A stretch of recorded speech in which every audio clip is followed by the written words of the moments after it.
बिस्मिल्लाहिर्रहमानिर्रहीम, अस्सलाम वालेकुम। मैं सैयद इमरान शफ़क़त आपकी खिदमत में हाज़िर हूँ। अगर आप गौर से देखें तो लगता है कि घेरा मज़ीद तंग हो रहा है इमरान खान साहब के ख़िलाफ़। अगरचे आज उनकी जो अदालत में पेशी थी वहाँ पर जो भी बातें हुई लोगों का की सेटिस्फेक्शन नहीं है अदलिया के तर्ज़ अमल के ऊपर, लेकिन उसके बावजूद ज़ाहिर है कि एक प्रोसीजर होता है और कुछ दबाव भी होता है। और मैं इस पर जो बात करनी थी वो कर चुका हूँ। ख़बर का पता चल गया है, वो काउंटर चेक हो गया है। एक का 2 अफसरों को बुलाया गया था डी ब्रीफिंग के लिए, उनमें से एक अफसर का पता चल गया है क्यों बुलाया गया था, कब बुलाया गया था और फिर आगे चल के क्या मामलात हुए और उनको ख़दशात क्या हैं। अफसर का नाम है जनरल ज़हीरुल इस्लाम अब्बासी। दूसरे अफसर का अभी मैं आपको नाम नहीं इसलिए ले रहा कि वो एक तरफ से ख़बर है, दूसरा काउंटर चेक कभी उसका हुआ नहीं। इस खबर का दूसरा काउंटर चेक हो गया है, तो इसकी डिटेल बड़ी मज़े की है, वो मैं आपके साथ शेयर करूँगा। ARY के जो मालिक हैं, वैसे तो अल्लाह मालिक होता है लेकिन सारे नहीं समझते ये वाली बात, क्या किया जाए। उन्होंने आज दागे मफारकत दे दिया है, बेवफाई कर दी है जनाब अरशद शरीफ साहब के साथ। अब अरशद शरीफ साहब ने ARY को इस्तेमाल किया या ARY ने अरशद शरीफ साहब को इस्तेमाल किया, ये इस पर हम गौर करेंगे और जो अरशद शरीफ साहब के साथ हुआ है उस पर बात करेंगे। ज़्यादती है, मैं ये समझता हूँ कि किसी भी इदारे का यूं करके किसी जर्नलिस्ट को, वैसे तो जर्नलिस्टों को भी सोचना चाहिए लेकिन चलें बहरहाल इस पर भी बड़ी बहस हो सकती है तो, लेकिन ARY ने अच्छा नहीं किया अरशद शरीफ साहब के साथ। क्या किया है, क्यों किया है, किस तरह किया है और सलमान इकबाल साहब क्या चाहते थे और वो उनको क्या मिला, इस पर बात करेंगे। और इसके अलावा जो है हुकूमत ने एक फ़ैसला किया है कि जो शौकत तरीन साहब ने, जो घेरा तंग होने की बात हो रही है ना, मैं वो वाली बात आपसे कर रहा हूँ कि शौकत तरीन साहब ने जो गुफ्तगू फरमाई थी खैबर पख्तूनख्वा के जो मिनिस्टर हैं फ़िनांस के, उनके साथ, तैमूर झगड़ा के साथ और मोहसिन लगारी साहब के साथ। मोहसिन लगारी साहब मेरा ख्याल है कि ख़त लिखने के बावजूद जो है उन्होंने अपनी रिजर्वेशन शो कर दी थी, इसलिए उनको रायत मिल सकती है। गवर्नमेंट का ये फ़ैसला है कि जी कि हम इसकी फ्रांसिक रिपोर्ट जो है वो करवाएंगे। ये जो ऑडियो लीक हुई है, ये ऑडियो उनका ख्याल है कि व्हाट्सएप के ज़रिए लीक हुई है और जो हमारे 2 दोस्त हैं, एक तो हमारे उस्ताद टाइप हैं उमर चीमा साहब सीनियर सहाफ़ी हैं और दूसरे हमारे दोस्त हैं एजाज़ सैयद साहब, वो एक प्रोग्राम अपना करते हैं, उसमें उन्होंने कुछ बातें बताई हैं कि जी कि व्हाट्सएप कॉल को भी टेप करने की टेक्नोलॉजी ISA के पास है। तो बाकी तो जो आम जो होती है ना जी ये नेटवर्क की कॉल्स, इनको तो बल्क में टेप कर लिया जाता है, लेकिन जो व्हाट्सएप की कॉल होती है इसको ज़रा थोड़ा सा मुश्किल से टेप किया जाता है। मुश्किल होता है, इसको बड़ी तादाद में नहीं किया जा सकता, गिनी चुनी तादाद में किया जा सकता है। सोचने का मकाम है। मतलब ये व्हाट्सएप के लिए, व्हाट्सएप दुनिया भर में जो है वो बिज़नेस डील्स की वजह से मशहूर है। इसमें सिक्रेसी अगर जो है वो आउट होती है, एंड टू एंड इनक्रप्टेड जो है, अगर ये इसकी फुल प्रूफ नहीं है तो फिर तो उनको सोचना चाहिए। और ये शौकत तरीन साहब कहते हैं कि मैंने तो व्हाट्सएप के ऊपर कॉल की थी, तो उस कॉल का तजिया होगा और फर्दर जो है वो कार्रवाई होगी। ये वफाकी वज़ीर कानून हैं आज़म नज़ीर तारड़ साहब, उन्होंने पार्लिमान में जाते हुए जो है वो ये बात सहाफ़ियों को बताई। उन्होंने कहा कि जो अरकान असम्बली होते हैं उन्होंने पाकिस्तान की वफ़ादारी का हल्फ उठाया होता है। तो जो शौकत तरीन साहब हैं, तैमूर झगड़ा साहब हैं और मोहसिन लगारी साहब हैं, उन्होंने पाकिस्तान के साथ वफ़ादारी नहीं की, उन्होंने इमरान खान साहब का तड़ा कुटा है। तो घेरा तंग हो रहा है, कहने का मतलब ये है, इस पर आपने गौर करना है। तो बाकी बड़े सारे मेरे पास लिस्ट पड़ी हुई है कि बहुत से काम इस गवर्नमेंट ने करने थे, नहीं किए। इस गवर्नमेंट ने अरसलान खालिद और जो है वो साबिक खातून अव्वल बुशरा बीबी, इनकी जो कन्वर्सेशन लीक हुई थी उसको फ्रांसिक जो है वो नहीं करवाया ऐलान के बावजूद कि ये इसको गद्दारी से लिंक कर दो। फिर मलिक रियाज साहब की और जरदारी साहब की एक ऑडियो जो थी वो लीक हुई, जिसमें वो इंकशाफ कर रहे हैं कि जी को ख़ान जो है वो बड़ा दबाव डाल रहा है सुलह के लिए, तो जिस पर उन्होंने कहा पॉसिबल नहीं है ना। तो जरदारी साहब ने ये कहा था, इसकी भी फ्रांसिक नहीं हुई। अच्छा, इसकी क्यों फॉरेंसिक नहीं हुई मैं आपको आगे चल के बताऊंगा। मलिक रियाज साहब की अपनी बेटी के साथ जो गुफ्तगू थी वो फॉरेंसिक नहीं हुई। अंगूठी चोर, मतलब हीरा वो 5 करात 6 4 करात 3 करात। मैडम को शौक था कि मैडम मैं तो कुल मंगा लिया कि वो भी ना खा जाए। वो बड़े उन्होंने टिपिकल लाहौरी स्टाइल में उन्होंने कहा, जो उनकी बेटी थी, कि मैंने तो वो पहले अब हीरा मंगवा लिया कि पता खा ही ना जाए। तो ये इनकी रेपुटेशन है, और पैसे के ऊपर मरने वाले लोग और पैसे समेटने वाले लोग। तो और फिर एक मामला जो 2 मामले हैं जो हुकूमत नहीं कर रही। एक मलिक रियाज साहब को जो 50 मिलियन पाउंड जुर्माना हुआ था और वो पैसे पाकिस्तान की गवर्नमेंट को आए थे, वो बंद लिफाफे के ऊपर वफाकी काबीना ने मलिक रियाज साहब के अकाउंट में वापस भेज दिया था। उन्होंने जो जुर्माने की मद में पे कर दिया था, उसके बदले में इन्होंने कुछ अरबों रुपए अपनी ज़ाती मलिक रियाज साहब से लिए, ज़मीन ली, अलकादर ट्रस्ट बेगम और अपने नाम है जी। तो वो सारी इंक्वायरी गवर्नमेंट ने ऐलान किया था कि हम इसके ऊपर तादीबी कार्रवाई करेंगे, लेकिन नहीं की। क्यों नहीं की, ये बड़ी सोचने वाली बात है, क्योंकि मलिक रियाज साहब हैं बीच में। मलिक रियाज साहब के ख़िलाफ़ मैंने तो पहले भी कहा था कि यार के बड़ी गल है, बड़ी जुर्रतों का मुजाहरा है। मलिक रियाज साहब के यहाँ कौन नौकर नहीं है, कौन मुलाजम नहीं है, जजों से लेकर सहाफ़ियों से लेके और जरनैलों तक। इधर जरनैल रिटायर होता है, उधर नौकरी गड्डी तैयार खड़ी होती है, नाल घर एडा वड्डा लश पश है जी। तो मलिक रियाज साहब जो हैं वो सारे दी दाई ने, लिहाजा जहाँ पर मलिक रियाज साहब का नाम आएगा वहाँ पर ना कोई ख़बर छपेगी, एक निजी कंपनी, एक बिजनेसमैन। तो लिहाजा ये गवर्नमेंट के भी जो पर जलते हैं, क्योंकि सारे ही नहीं होते। तो एक काम अलबत्ता जो गवर्नमेंट कर सकती थी वो नहीं करी, वो है पीटीआई के ख़िलाफ़ डिक्लेरेशन जारी करने का। पीटीआई ने जो फॉरेन फंडिंग केस में जो हेरियाँ फेरियाँ की हैं, उसके ऊपर गवर्नमेंट ने एक डिक्लेरेशन देना, जिसके बाद 15 दिनों के अंदर सुप्रीम कोर्ट ने उसके ऊपर फ़ैसला करना है। ये मेरा ख्याल है कि शायद इंतज़ार कर रहे हैं कि मुनासिब वक्त का, कि कोई बला कोई जिन जफा टल जाए, उसके बाद ये वाला यानी कोई चला जाए, मतलब जो इमरान खान साहब के फेवरेट जज हैं वो आगे पीछे हो जाएं, या इमरान खान साहब जिन जजों के फेवरेट हैं वो आगे पीछे हो जाएं। कोई इस तरह की कहानी हो सकती है। ARY की मैं आपको बात बताना चाह रहा था कि ARY के जो चीफ़ एग्जेक्टिव हैं उनका नाम है सलमान इकबाल। वो बड़े रंजीदा, दिल फतीता और पता नहीं क्या क्या थे। किसी की तकलीफ़ पे हंसना नहीं चाहिए, लेकिन मैं माफ़ी चाहता हूँ कि मैंने ज़रा इनका मजाक उड़ाने की कोशिश की है। वो हो जाता है, इंसान है, नहीं यार हम भी तो हो जाता है। I am sorry for that. Salman Iqbal साहब उन्होंने ना एक ट्वीट किया है, उन्होंने कहा कि my family and me have worked day and night for Pakistan, always stood in front of the enemies of state. बड़ी गल वो केड़े ने जी, वो जियो हैं, बड़ी गल माशाल्लाह। Fought hard, tried our best to take Pakistan brands around the world, and after all this we have been shut for over 25 days and being sabotaged for what? I am sad today।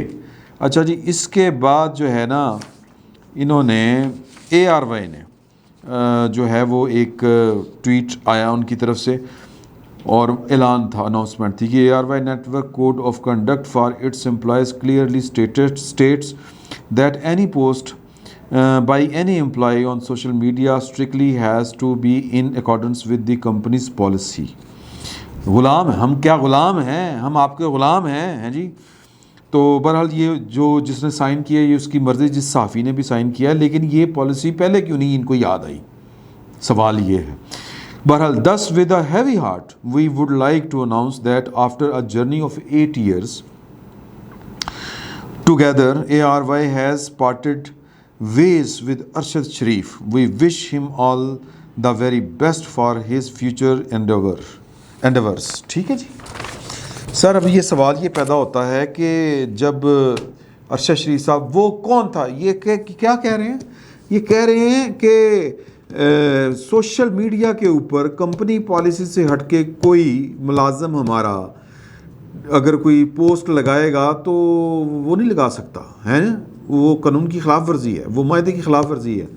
तो जो आपके TV के बैठ के ऊपर programme करे वो कौन था, ISPR को तड़ियाँ लगा रहा हो, इधर उधर जनाब इस तरह की हरकतें कर रहा हो, उसके बारे में क्या ख्याल है तब तक। अच्छा, फिर ये ख्यालात तब्दील कब हुए, सवाल ये है।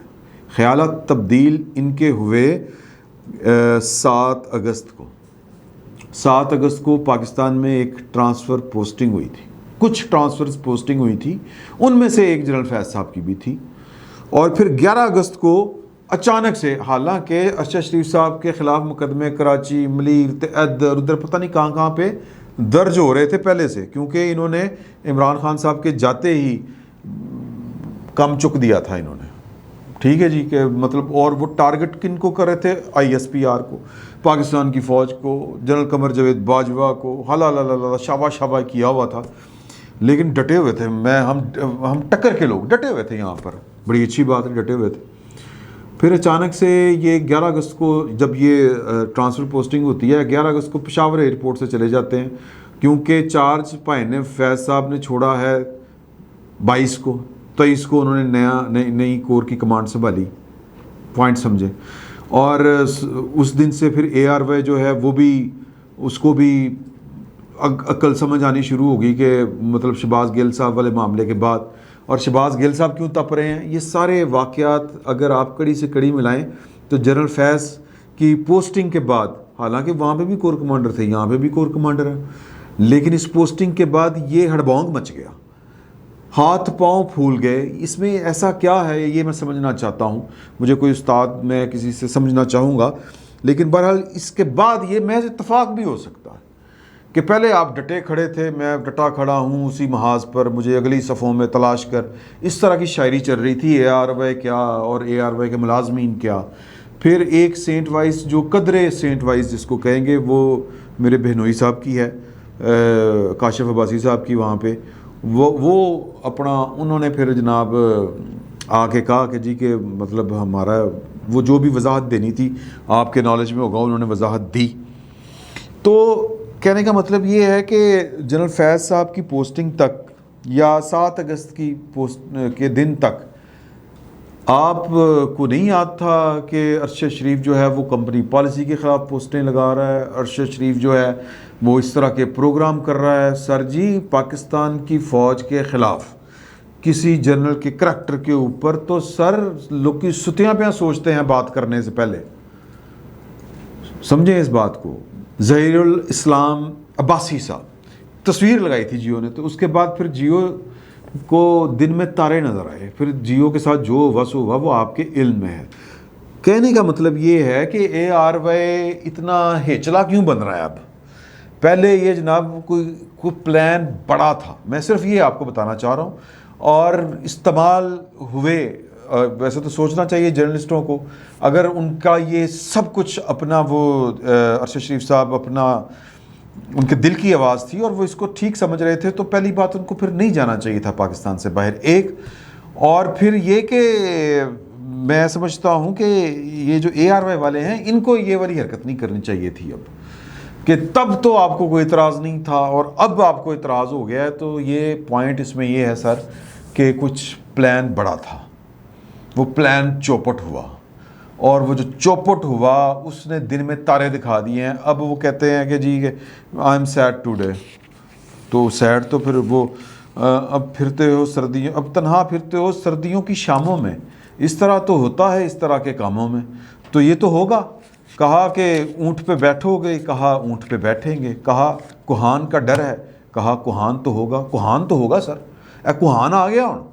तो जनरल ज़हीरुल इस्लाम बाबर साहब की मैं ये एहतजाज करता हूँ, अरशद शरीफ साहब के साथ ज़्यादती हुई है। ये मालकान इसी तरह इस्तेमाल करके लोगों को, सहाफ़ियों को किक करा दिया करते हैं, तो इस्तेमाल होने से पहले हमें सोचना चाहिए, एक बात। दूसरी बात है जी कि वो मैंने आपको एक दिन पहले, कल मेरा ख्याल है, आपको ये बताया था कि 2 अफसरों की तलबी हुई थी, नाम मैंने आपको नहीं बताए थे क्योंकि वो काउंटर चेक नहीं हो सका था। काउंटर चेक का तरीका ये होता है कि आपको इस साहब ने खबर बताई कि यार अज मैं इत्थे बैठा सी ते मेरे सामने इंज बंदा आया तो वो इंज होया, ओके। फिर आपने पता करना होता है कि ये जिस जगह का वाक़या का, जिस जगह पे ये वाक़या रूनुमा हुआ है, वहाँ पे और कौन बंदा था, या कोई और रेलिवेंट बंदा है जो बता सके। मिसाल के तौर पर वहाँ पर ये ऐनक भी मौजूद थी, तो मैं फ़ोन करूँगा मिस्टर ऐनक, आप वहाँ पर थी, तो पेन ने मुझे ये रिपोर्ट दी है, या मैं नाम नहीं बताऊँगा इसका, मुझे पता चला है कि वहाँ पर ये वाक़या हुआ है। अगर तो उसने बता दिया कि हाँ जी होया है, तो फिर इसका मतलब है खबर पक्की है। ठीक है जी।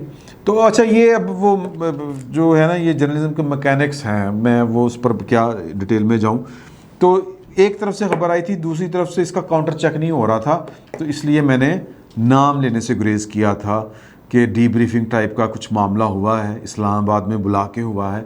इस्लामाबाद में 2 ताकतवर दफ्तर हैं। एक दफ्तर है जो शारा दस्तूर के ऊपर है, एक दफ्तर जो है वो पानी के नाम के ऊपर एक मार्केट के पास एक दफ्तर है, वो ताकतवर एक दफ्तर है। ये 2 ताकतवर दफ्तर होते हैं। तो इनमें से एक दफ्तर जो है उसमें बुला के, और जाहिर है कि वो गैर मुंतखब एक ऑफिस है, वहाँ पर बुला के ये उनसे कोई बात पुरस हुई, चूँकि वो उनके मतलब कह लें कि पेश रो कह लें, तो लिहाजा ज़रा तमीज़ तहज़ीब के साथ ही होती हैं इस तरह की चीज़ें। लेकिन ये होती ख़तरनाक है। ये किसी भी अफसर के लिए ये बात जो है ये मामूल की नहीं होती कि आपको आपकी कारगुजारी के ऊपर बुला के पूछा जाए कि पाने की करके गए हो, हैं जी। तो वो एक नाम कंफर्म हो गया, एक तरफ से ख़बर का पता चला है कि जी के बुलाया गया था, और उस ख़बर से मज़ीद कुछ ख़बरें आगे तहकीक करने से निकली हैं, मज़े की ख़बरें हैं। बुलाया गया था जिस अफसर को, जिसका पता चला है वो है ज़हीरुल इस्लाम अब्बासी साहब। जनरल साहब को बुलाया गया था पहली दफ़ा, और ये 2 दफ़ा ये वाक़या हो चुका है। इनको बुलाया गया है पहली दफ़ा, इनको जो 17 जुलाई के इलेक्शन हुए थे ना जी, उसकी कैंपेन में इन्होंने एक गुफ्तगू फरमाई थी कि जी कि हमने थर्ड पार्टी लॉन्च की इमरान खान साहब की। उन्होंने सरेआम, वो चूँकि डीजी रहे हैं ISI के, अब वो सरेआम कह रहे हैं, कैमरों ने रिकॉर्ड किया, सोशल मीडिया के ऊपर चला कि हमने थर्ड फोर्स लॉन्च की थी। उन्होंने डाइस के ऊपर खड़े होकर ऐलान किया। तो जाहिर है ये अदारे के ऊपर बात आई, और जो कि उन्होंने किया, जो कि हुआ, ये ओपन सीक्रेट है। लेकिन जाहिर है कि आप ऑन रिकॉर्ड इस तरह की चीज़ें नहीं मानते होते। पता तो पूरी दुनिया को होता है, जाने ना जाने गुल ही ना जाने बाग तो सारा जाने हैं जी। तो वो शेर बहुत आ रहे हैं अज मैनू, और ठीक आ रहे हैं वैसे, आपस की गल है। तो वो ना उनको बुलाया गया इस इशू के ऊपर कि यार कि ये क्या आपने बात कर दी, और आप ये क्या हरकतें करते फिर रहे हैं, एडी मोहब्बत इमरान खान साहब नाल। तो ये पहली मीटिंग का अहवाल है। तो उन्होंने कहा कि वो मेरा रिश्तेदार है कर्नल शबीर PP7 से, जो शिकस्त खा गए थे, तो सगीर साहब से, नून लीग के गालबन, तो उनसे शिकस्त खा गए थे। तो वो मेरा रिश्तेदार है, ये है वो है, मजबूरियाँ हैं। तो वहाँ पर इनकी सही झाड़ चंब हुई, क्योंकि आप इदारे का बिड़ा गर्क कर रहे हैं। आप इदारे के ऊपर जनाब वो जो लोग बातें करते हैं वो सिर्फ बातें ही आपने उनको रिकॉर्ड पे ला रहे हैं, और वो इमरान खान साहब की मोहब्बत में ला रहे हैं। खुदा का खौफ करें। तो ये झाड़ चंब हुई। अब तब से पाइन जो है वो तरठे सहमे हुए फिरते हैं। मुझे एक बंदे ने उनकी बड़ी पर्सनल सी बात बताई, बंदा जो है वो बड़ा अहम है जिसने वो बात बताई, वो मैं यहाँ पे शेयर नहीं करना चाहता, क्योंकि वो कहते हैं कि जी कि वो तो भाई ने फारग ने, वो पता नहीं फौजी किवें बन गए। इस तरह की वो बातें कर रहे थे कि वो तो जा के तरले डाल रहे होते हैं कि मेरा फलाना काम है, मेरे को संभाली नहीं जा रही है, कुछ करो। इस तरह की वो बातें कर रहे होते हैं। तो पॉइंट इसमें ये है कि दूसरी दफ़ा फिर हुआ मामला, और जब दूसरी दफ़ा मामला हुआ कि उन्होंने फिर वो बुला के जब पूछा कि भाई ने की तोहफा छट के गए सो, अब इसका जो वो है, इसका जो डिफ्यूज़ करने के वो कहाँ पर नुकात हैं, ये तो आपने कहीं पर शो नहीं किए हुए। इस तरह के मामला हुए। कुछ इनको कहा जा रहा है, ये एक तरफ से है, एक तरफ से मैं बता रहा हूँ, ये इसका काउंटर चेक नहीं हुआ, इसलिए मैं आपको नाम नहीं बताऊँगा चीज़ों के, कोई डिटेल ज़्यादा नहीं बताऊँगा। उन्होंने कहा कि जी कि वो उनको वो कुछ ऑडियो टेप्स भी सुनाई गई, व्हाट्सएप कॉल्स जो पकड़ी गई हैं। एक तो ये पकड़ी गई ना शौकत तरीन साहब की, कुछ इमरान खान साहब की पकड़ी गई हैं। एक हवाला जो है वो इससे हट के मैं बात कर रहा हूँ, चूँकि पकड़े जाने से आ गया है। F7 में ये चीमा साहब जो हैं, उमर चीमा साहब और एजाज़ सैयद साहब ने ये वाली बात बताई है कि जब वो एजेंसियाँ जब आपको सर्विलेंस में लिया हो, आपकी रैकी कर रही हो, आप अंडर ऑब्जर्वेशन हो, तो फिर जो है वो आप वज़ीर आज़म हो या कोई भी हो, तो आप तरे जाते हैं, आपकी व्हाट्सएप कॉल भी रिकॉर्ड हो जाती है। तो F7 में कोई पार्टी हुई थी, तो बतौर वज़ीर आज़म साहब इमरान खान साहब उस पार्टी में शरीक हुए थे।